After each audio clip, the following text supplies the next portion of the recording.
the artists were also the healers. So they were the link between the invisible and the visible. So that's kind of how I see myself. I see myself as a healer, as that link between the divine and human beings. So that too, Beautiful. yeah. Beautiful, and it shows, and through your music you feel it. There is a strong, powerful connection. And I know that in addition to feeling that kind of, that your purpose here is through music to kind of bring forward your healing, to bring forward certain messages, I know that you're very passionate about connecting to ancestral teachings and our heritage as a form of empowerment. And I'd love you to elaborate on that as well for me, please. Yeah, again, as being like a healer and also like having that ability to communicate, I think that given the state in which we are in today as a people, it's important to have music that's conscious. It's important to also fight other narratives about us, and it's important to implement positive images about our people and who we are and about our heritage and about our unity. And that's also why I like to work with different groups of African people. Like all of my different projects, I've worked with young and elders on my projects. They help me create things, and it could be African Americans, it could be young people from Ivory Coast or from Gabon or from Guadeloupe. But I always want to say that my music, it belongs to the community. It's not my music, it's everyone's music. So yeah. Brilliant. And you said that what also inspires me, the fact that you're bringing different communities together. What inspires me as well from you is your age and the fact that you started so young.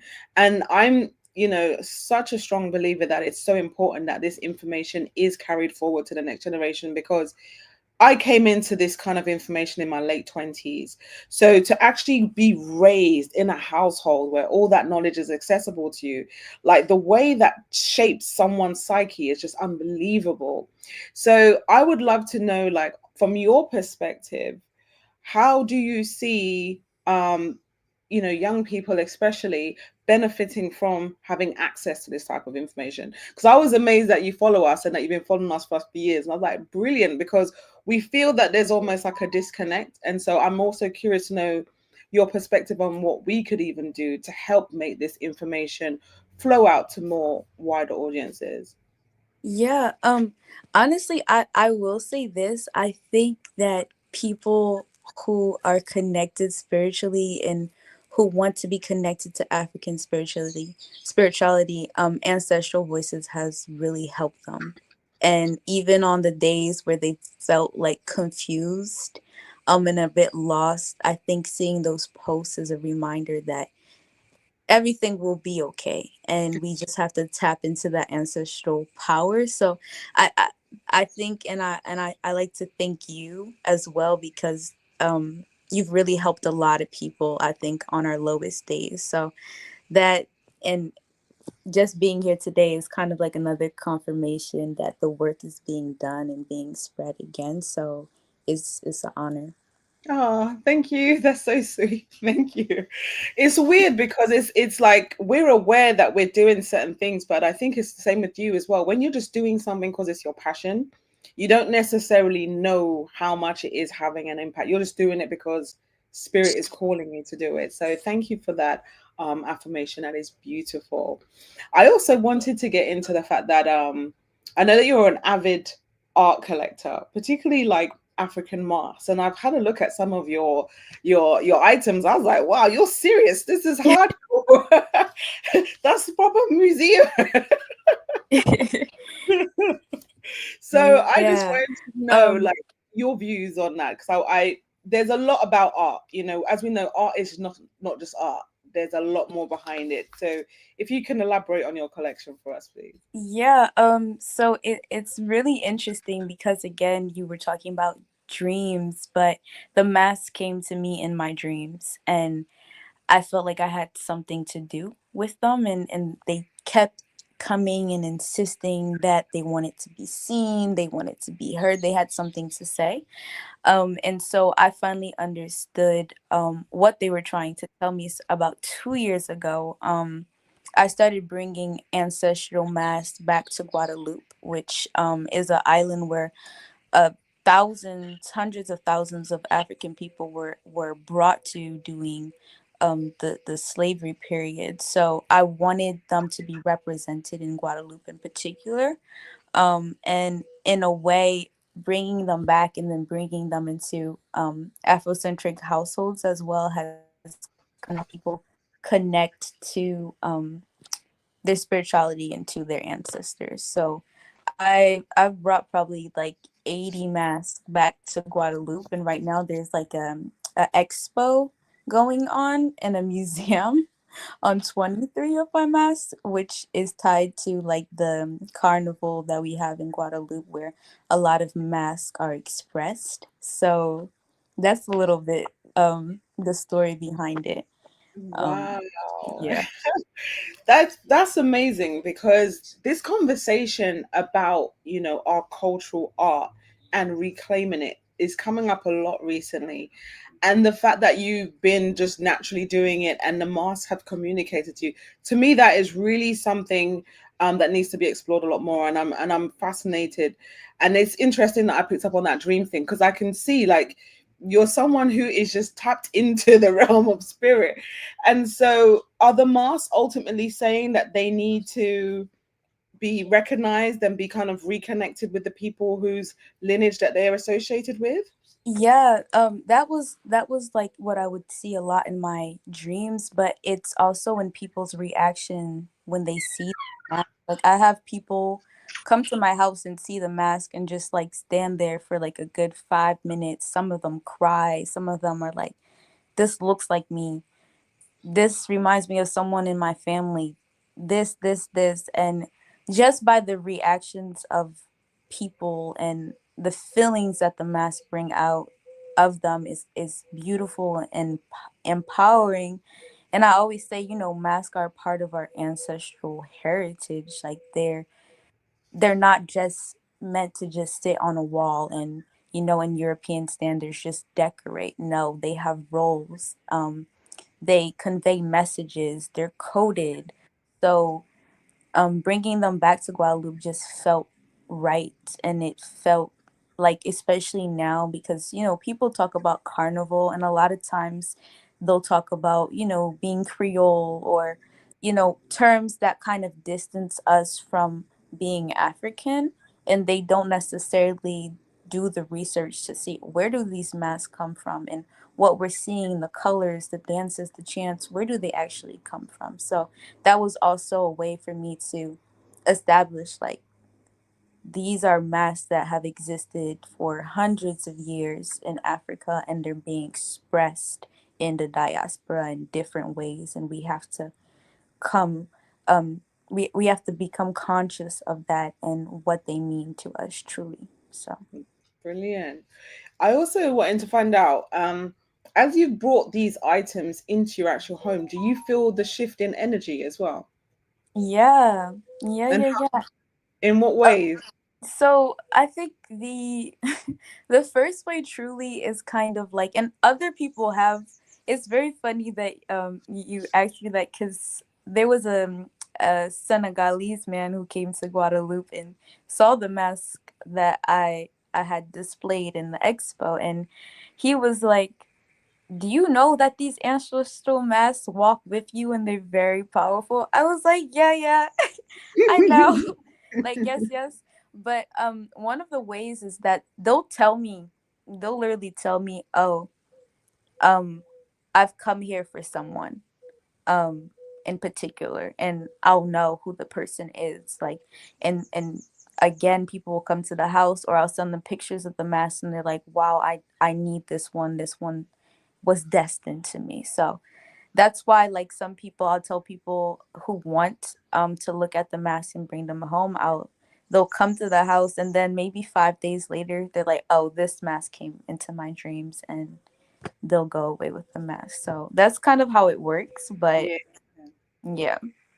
I'm very intrigued by this because the mask things have always fascinated me. I remember when I was young, I used to see African masks and they used to scare me because I was like, some of the faces just look really extreme. But as I've got older, I'm more aware of like the spiritual meanings behind them and things. And there's more of an intrigue than a fear. And I think the fear was based off just not knowing. And Mhm. so, do you use your mask like ritually? So, what my mom does do, because a lot of people, since she's a mumbo, what she does do is she'll like put energy into it, protection. So like a lot of the masks that I do have, when I give it to people, they ask if there's like extra protection in it. So she does do rituals, and I'll assist her to put protection in those masks, and to protect people's houses or their altars. So yeah. And also in a lot of my work, and this wasn't even done intentionally because I wasn't even into mask at that time, but in a lot of my work, you will see mask appear Mm. um in my music videos. Like Arisha has like mask, or Imani even has like a fertility doll, or it just they just like to express themselves through my art without me really being like, oh, let me put them in here. Sometimes it's done intentionally, but a lot of times it's not. So yeah. Yeah, yeah, I yeah. must say as well, I think your music videos are shot beautifully, and it's just like a really wonderful, powerful fusion of visuals versus the lyrics and the message and the spirit. It really is powerful. So I just have to add that. I also Thank just want to say as well to the audience, if you have any questions for Tamu, feel free to join the conversation. We've had our kind of intro flow now. So if there's anything specifically you want to ask her, this is now the time to get in there. But meanwhile, we'll just continue talking. So before we were behind the scenes, we did actually mention what you have coming up. So if you'd like to mention what's in store for you, what are you currently working on? Yeah, so I'm really happy to announce that I will be releasing my EP in May called Ashe. And this is an EP that's very special to me because again, it's something that I did last year, and again, it was a revelation to me. I was kind of very confused last year, and something told me, "Oh, you have to go to Senegal and work on something. You have to work on a musical project." And so I ended up in Senegal, in Dakar, in May. And I worked on a project called Ashe, with there will be five songs on it, um, with sounds that come from all over the diaspora, but in particular Mali and Senegal. So the kora. I wanted to put the kora in there because the whole element of being a storyteller um, was important to me. So I'm excited about it, and I got to collaborate with Senegalese, with people from Benin as well. So I'm excited, and Gambia as well. Beautiful. From when you said Cora, you so had me sold. I'm obsessed with the Cora. There's just something really magical about the sound of a Cora.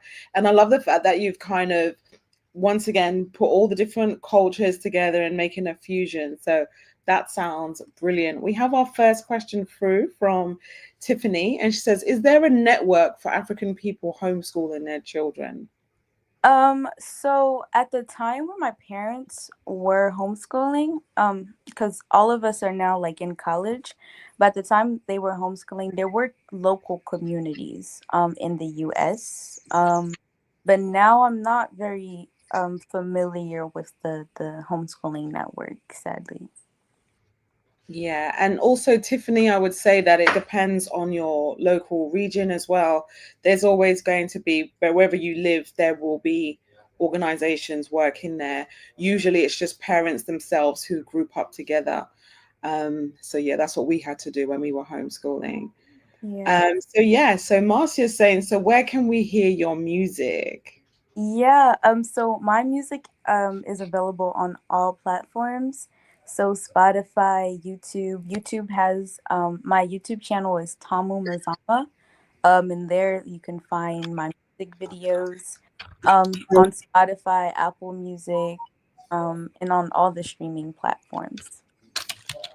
So I'll put in the link to the YouTube video for those who are YouTube channel for those who are asking, and then you can also just check out the other platforms mentioned as well. Okay. Oops, wrong one.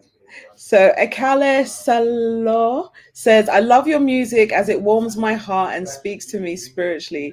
Do you play any instruments in your music or will you? Yeah, that's thank you for that question.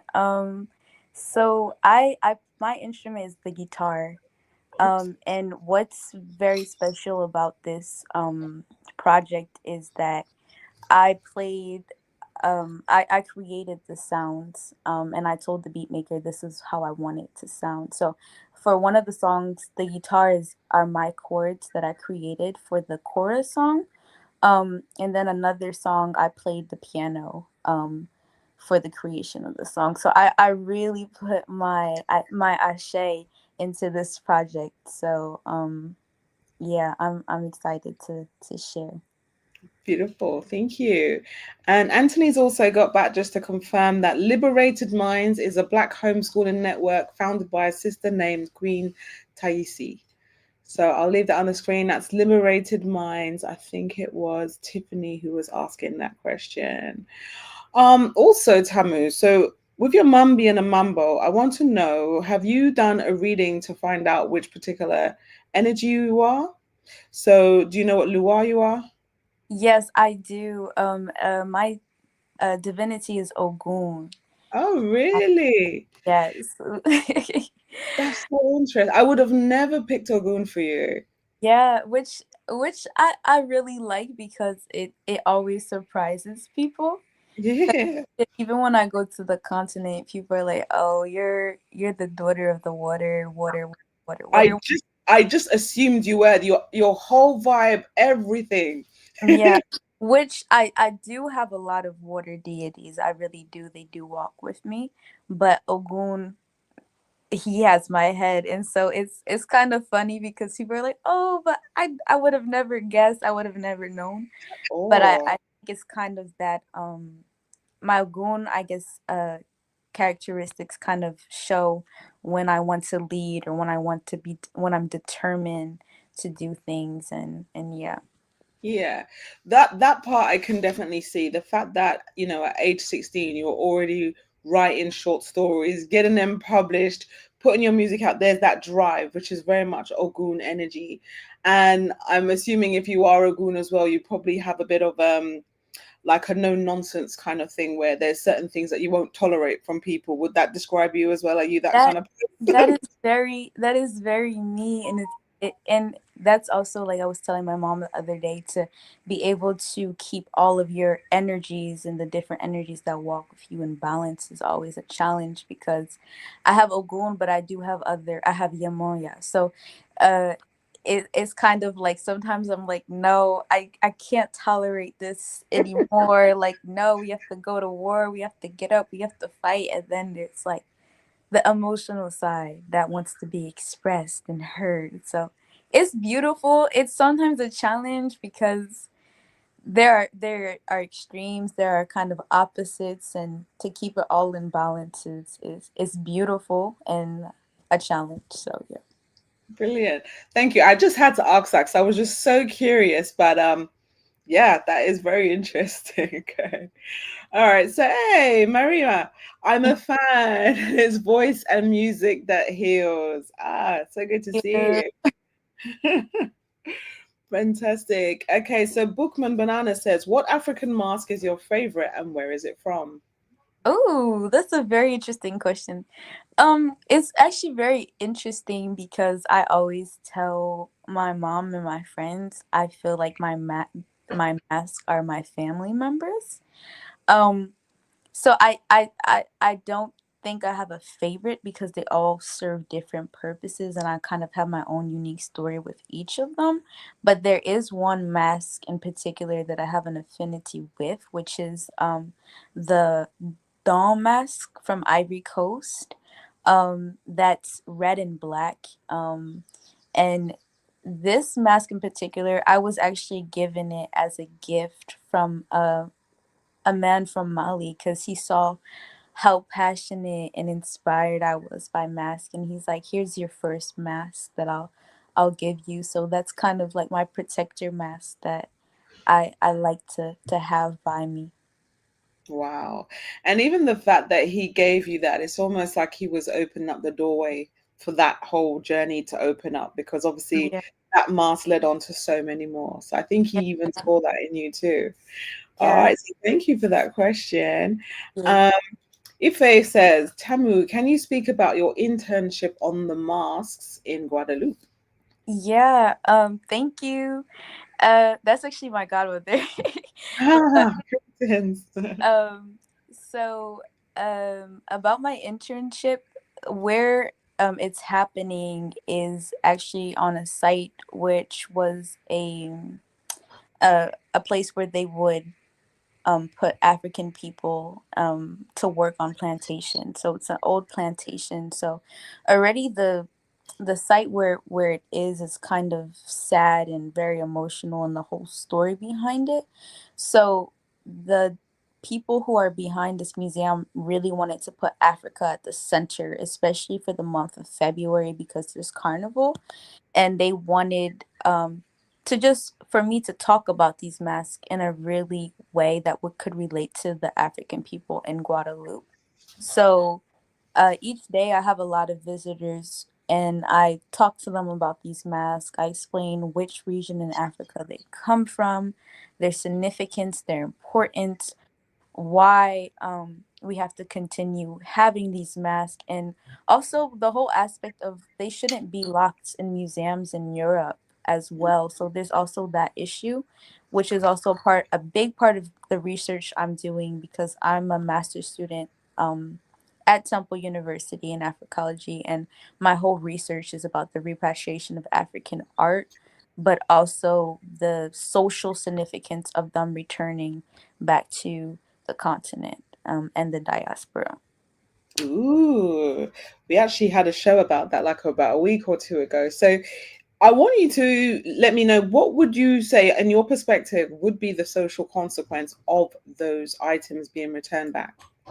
Yeah, so my proposal, and there will be a article of mine that will be published really soon about this, is I got the chance to be an intern as well at the museums of Black civilization in Dakar, Senegal. And this museum in particular specializes in the return of African masks to African countries. And so they have a collection of about 18,000 African masks. But while I was there, I kind of was like, it's first a huge step that they're back in Africa. And I love that they're back on the African soil. But the problem still remains that usually when we talk about the repatriation of African art, it's kind of for economic purposes or touristic purposes, and they still remain on walls. So, and because of Islam and Christianity, a lot of people kind of have left certain traditions. So, my proposal is really like cultural art centers where these masks can um, express themselves fully, but also educate the population about the importance and roles of these masks and sculptures as well. So that's kind of my argument.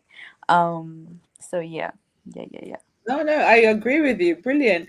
And I also want to ask the same question in reverse. So, what would you say is the consequence of us not having access to our art and for them to be locked away and us not having access? How do you think that impacts us?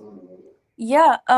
For me, what I always say and what I said in this in my article is that, while our bodies, our physical bodies were like taken to the Americas, our artifacts were taken to Europe and captured. And when you get deep into the whole role and importance of African art, we realize that these are not just objects, like these are really a part of a people. This is a huge part of African civilization that's being held captive in the hands of foreigners who have nothing to do with these African objects. So that's kind of what I explained, that there's our spiritual power that's being held captive Mm. in our art. I was going to say that, like, do you feel that once we are reconnected to these artifacts, that we will notice a shift in ourselves in terms of our spiritual power, our spiritual connection? Um, do you feel that will become a manifestation that is not only noticeable for the individual, but on a collective aspect as well? Yeah, I think a lot of energies will be like liberated in a way, in a sense.